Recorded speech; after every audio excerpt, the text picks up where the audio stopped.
Hi guys.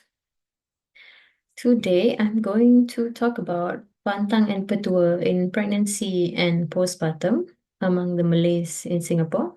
It's also important to document these practices because they change with time as well. So in more modern times, these traditional practices also take on a different flavor together with what we know of medicine and science. This is the first video of two videos. So in this video, I'm going to talk about the pantang or the taboos and the petua, which is the things to do in pregnancy. And the second video I will talk about in the postpartum period.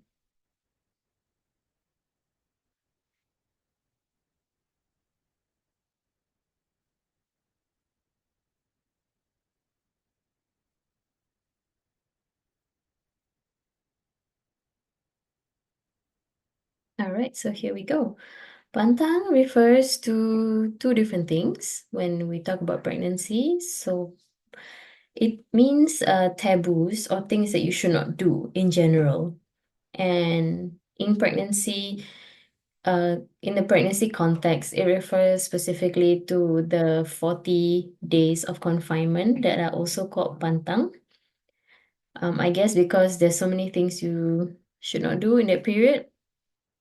And then petua means like old wives' tales, tips and tricks, things that people back then knew that was good for you, but there was no real logic or reason as to why.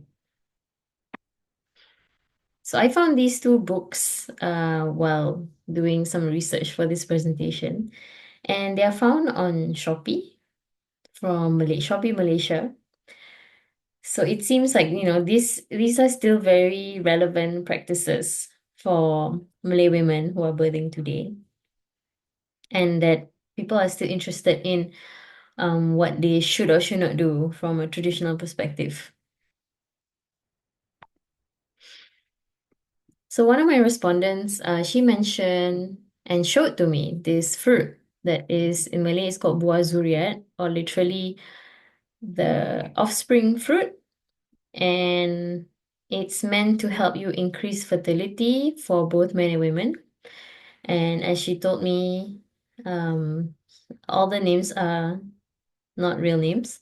She told me, ambil, cuci bersih-bersih, rebus saja. At the same time, dia kasih sperm for the man for the hormone imbalance.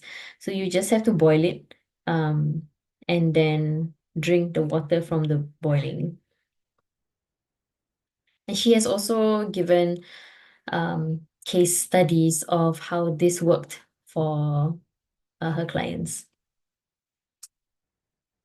Now let's move on to the various pantang and petua during pregnancy.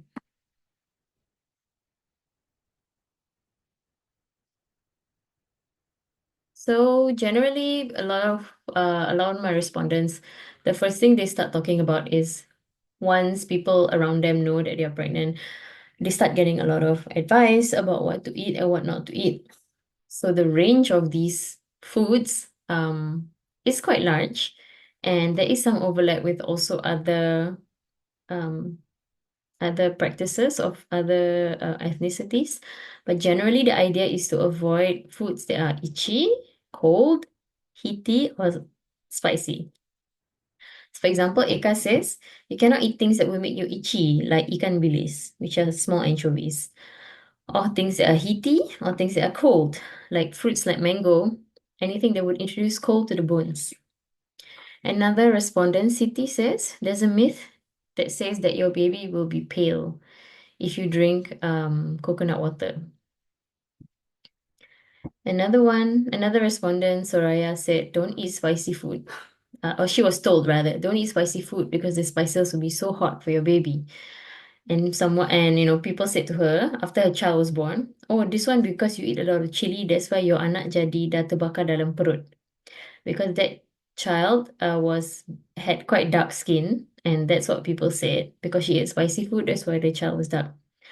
Another thing they told her to do was to drink soya for fair skin, drink saffron, drink milk. These are all foods that are supposed to make your babies fair-skinned. And on Malaysian social media, I found these posts as well. So the different pantang larang semasa hamil, the different taboos while pregnant. The first one is don't eat pineapple.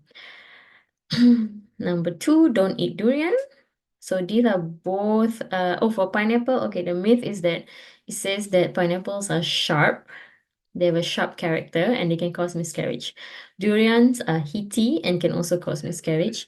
Number three, don't eat spicy food because it can supposedly endanger the baby in the pregnancy and cause premature birth. Number four, don't drink ice or ice drinks. Supposedly it can make the baby large. Number five, don't eat ketchup or soy sauce. It can make the baby dark-skinned. Number six, don't eat cucumber. It can cause the mother to have bloating and nerve pain.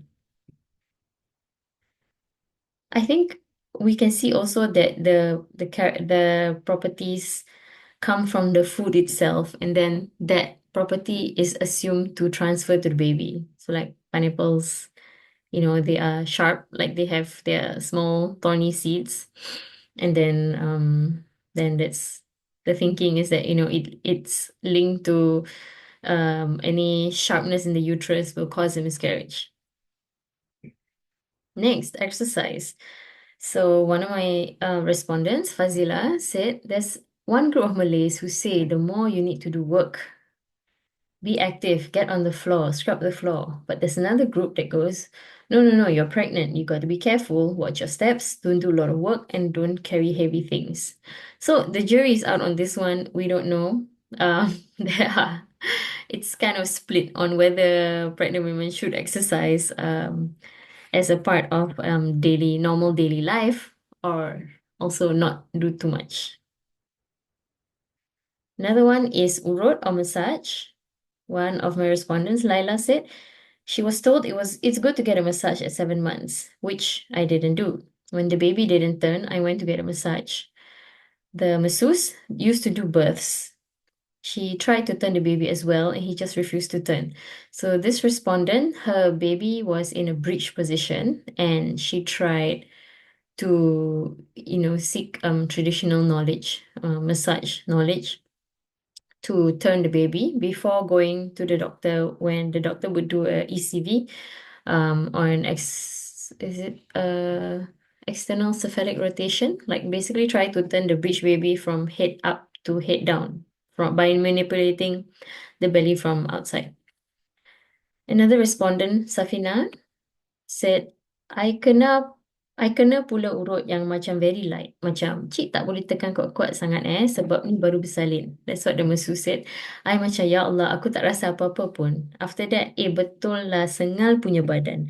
You don't feel rejuvenated. You won't even feel strong. I want urut kuat. Memang sakit because your muscles are being overused for childbirth.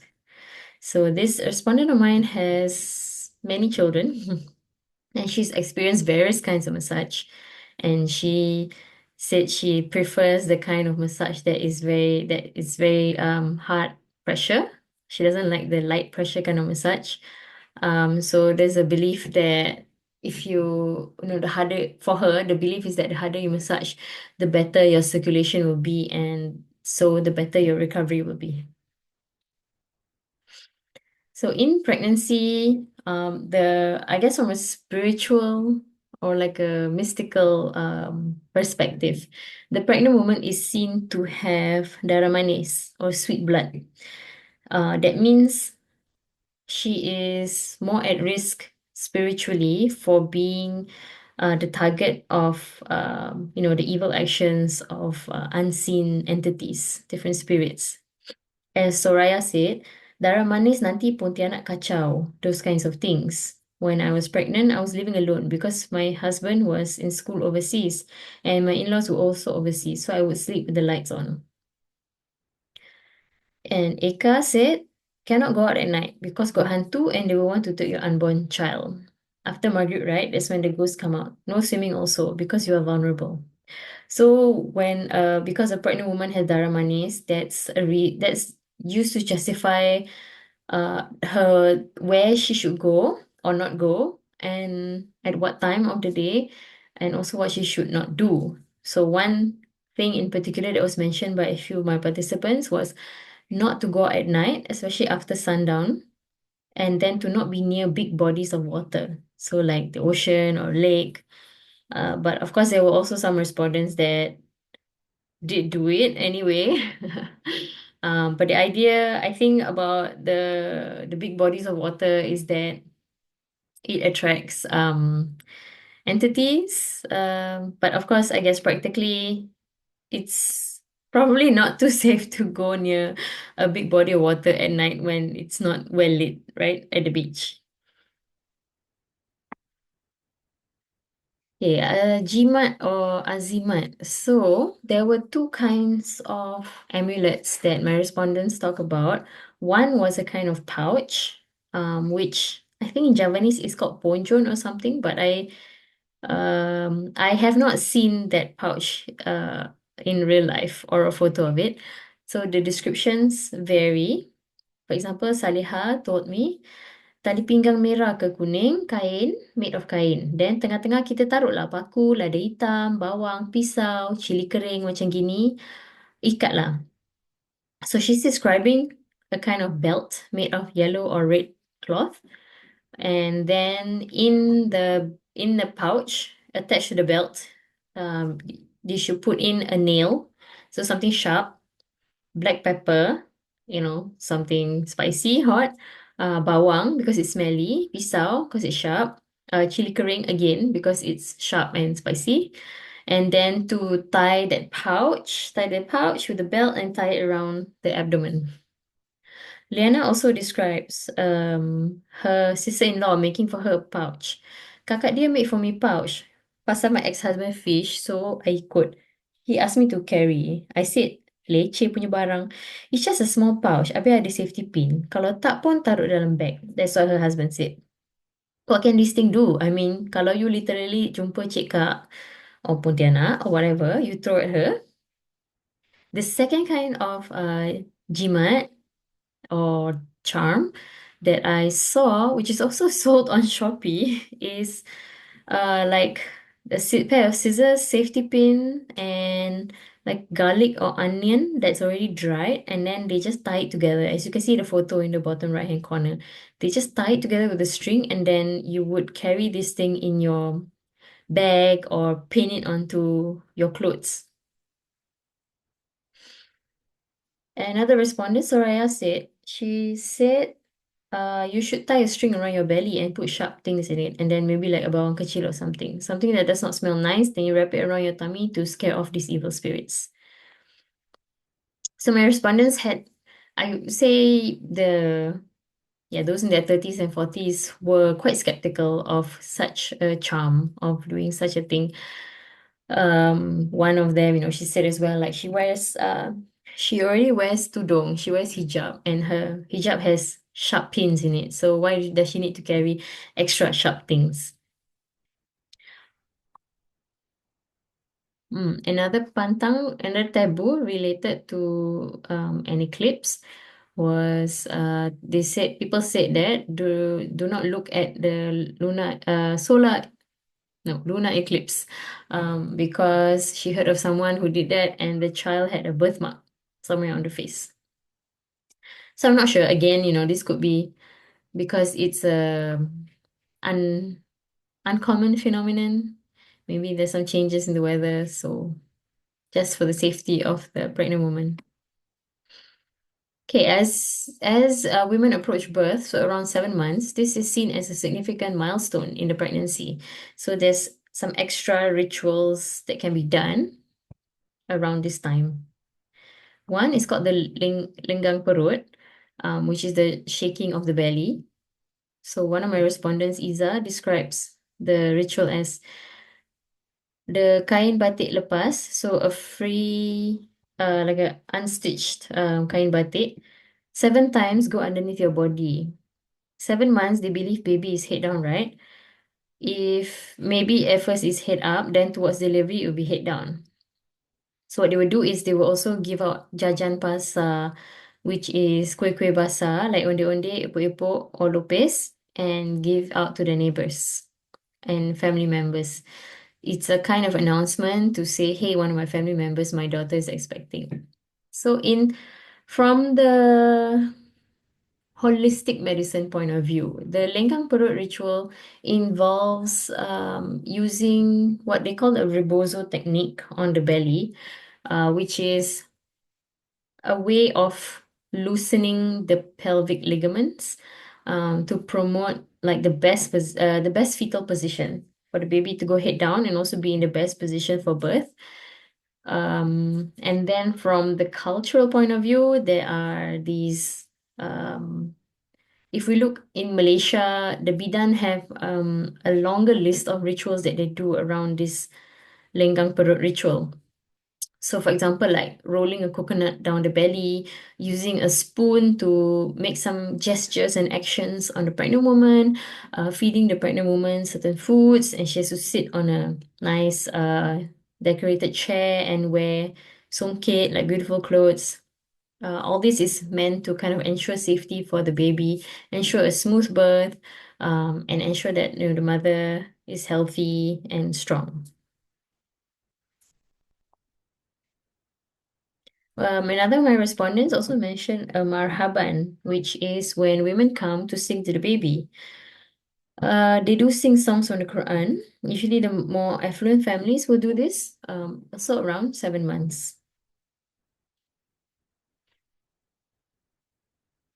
Another respondent mentioned this ritual that the pregnant woman herself is supposed to do. Every Friday, when you shower, you got to wet your hair and then squeeze the water out. And the last part of the water has to drip inside your mouth. At the same time, you got to make the intention, Ya Allah, make it easy for me, make it easy for my baby to come out of me, as easy as how this water is being dropped in my mouth. If you have short hair, I don't know how you're going to get your smooth birth, but there's no logic to that. So this respondent is a doula, and this is the first time actually I've heard of this ritual. Among all the women I interviewed, this was the only one that where this came up. So I thought that was interesting. And also there is a dua that comes with it, a supplication. Related to water, normally the supplications go into like a separate water in a bottle. That's so usually they want to use a water that is from Mecca, or they soak a root that is called the rumput Fatima, and then they soak it in the water and they recite um, Quranic verses or supplications over the water, and then the pregnant woman should drink the water either regularly before she gives birth or during labor itself to kind of encourage a smooth birth. So this image is also from a social media posting from Malaysia, and it explains that air selusuh is water on which there have been recited the holy verses from the Holy Quran, and then it will be given to the pregnant woman with the intention of facilitating the birthing process. There are some that also soak the Fatima root from Mecca into the water. Other than that, others also use Zamzam water from Mecca, coconut oil and olive oil, and mix it with this water. Usually it is given when contractions begin. So two of my respondents also experienced this. First, Ida said, I remember before I went out for my birth in the hospital. So she gave birth in the 80s or early 90s. The eldest of my family will give me air, water, so that I will have an easy birth. And another one, Soraya, said when she was in labor, she went to see, I think her in-laws or her parents to put the other children with them. And the in-laws said, Ustaz, doakan dia, Ustaz. Dia tak beranak-beranak. Doakan Ustaz bacakan air. And all that time when she was talking, I was near a tree. I was holding on to the tree because there were surges lah. So it's also seen as better if the supplications or the verses are read by someone who is an Islamic expert, not just anyone, not a lay person. So as I mentioned before, this rumput Fatima, this is the plant. It's a kind of tumbleweed, I think. I think it's also known as the Rose of Jericho.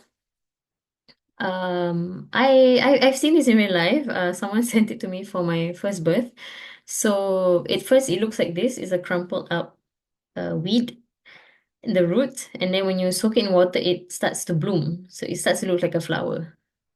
So Salma said by 38 weeks you can start drinking this water. Kalau you dah rasa sakit-sakit kan, macam symptom sign ke apa kan, then you can start to soak the root. Once dah soak, nanti become soggy, you can use cold water, pipe water pun boleh. Ambil macam big bowl, then you soak lah, nanti dia bloom lah. Dia kembang semula, then you start minum. So when my respondents, talk to me about this Rumput Fatima, it's quite interesting because they said, okay, from the holistic point of view, seeing the root bloom in the water is like a visualization of the opening of the cervix. And then supposedly the visualization aid is when the root starts to bloom. And then when you see when it's fully bloomed, that means your cervix is also almost fully dilated. So then you know that you will give birth soon. Okay, this is one of the petua, one of the tips for a smooth birth. So as Beda, who's 88, she said kalau diorang mengandung 9 bulan ke 8 bulan, telur tu masak air panas, mendidih, telur kampung kacau sampai jadi halus. Macam susu. Taruh garam sikit je lah. Air setengah gelas lah. Buat minum 3 hari ke apa. Bagus. Kalau kita beranak tu cuci budak licin. Telur tu buat lendir kan. Jadi dia jatuhkan kepala budak jadi melicinkan. So she's describing that this preparation of an egg in hot water and the properties of the egg being berlendir. That means it has like slime. It's slimy and gooey and slippery. And that property of the egg is hopefully should transfer to the birth process itself. As the egg falls onto the head of the baby as the woman drinks it, then it also makes the baby slippery and easy to come out. So I'll end here for this video, and if you have any questions, you can put them in the comments. Also like and subscribe, and I'll see you in the next video where we talk about the Pantang and Petua in the postpartum period. Bye.